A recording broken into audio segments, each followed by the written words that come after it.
एकीकडे महाराष्ट्रातील शेतकरी कर्जमाफीच्या प्रतीक्षेत असताना दुसरीकडे सरकारमधील मंत्र्यांच्या कृतीमुळे शेतकरी संतप्त झाले आहे। आज संपूर्ण महाराष्ट्रात शेतकऱ्यांनी बच्चू कडू यांच्या नेतृत्वात चक्काजाम आंदोलन करत सरकारचा निषेध केला।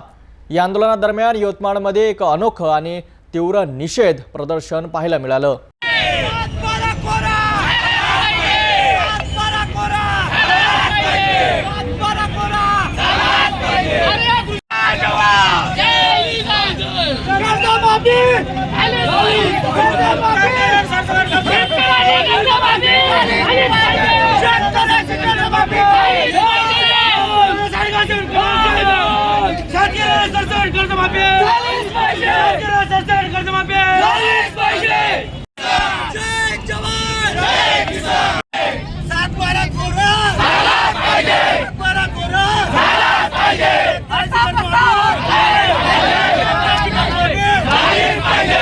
म्हटलं नव्हतं शेतकऱ्याचा सातबारा कोरा करा म्हणून। इलेक्शनच्या पहिले शेतकऱ्यांचे मत घेण्यासाठी देवेंद्र फडणवीस यांनी वारंवार प्रत्येक सभेत सांगितलं होतं की आम्ही शेतकऱ्याचा सातबारा कोरा करू।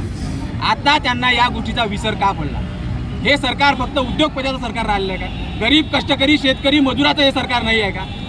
आताच झालेल्या पावसाळी अधिवेशनात कोणत्याही प्रकारचा शेतकऱ्याबद्दलचा विचार या सरकारने केलेला नाही। समिती तयार करण्यात आली, परंतु ही समिती ही उपाययोजनेसाठी आहे का शेतकरी कर्जमाफीसाठी आहे हे अद्यापर्यंत त्यांनी स्पष्ट केलेलं नाही आहे। आणि समितीचा रिझल्ट समिती किती तारखेपर्यंत कोणत्या तारखेपर्यंत शेतकऱ्याची कर्जमाफी करेल हे अजूनपर्यंत त्यांनी सांगितलेलं नाही। हा आमचा चक्काजाम तो पूर्ण महाराष्ट्रभर शेतकऱ्यांनी स्वतःहून केलेला आहे। शेतकरी यामध्ये स्वतःहून सहभागी झालेले आहे। शेतकऱ्याच्या मनातला जो आक्रोश आहे तो शेतकरी रस्त्यावर उतरून दाखवत आहे। हाच आक्रोश जर सरकारने कर्जमाफी केली नाही, हाच आक्रोश तुम्हाला येणाऱ्या स्थानिक स्वराज्य संस्थेच्या निवडणुकामध्ये पाहायला मिळेल। आणि संपूर्ण स्थानिक स्वराज्य संस्था, जिल्हा परिषद असो, पंचायत समिती असो, ग्रामपंचायत असो, नगर पंचायत असो, ह्या पूर्णतः शेतकऱ्याच्या हातात राहील। शेतकऱ्याच्या हातात राहिल्याशिवाय राहणार। यवतमाळमधील या आंदोलनाने सरकारवर दबाव वाढविला आहे। शेतकऱ्यांच्या मागण्याकडे लक्ष देण्याची आणि तातडीने कर्जमाफी जाहीर करण्याची मागणी जोर धरू लागली आहे।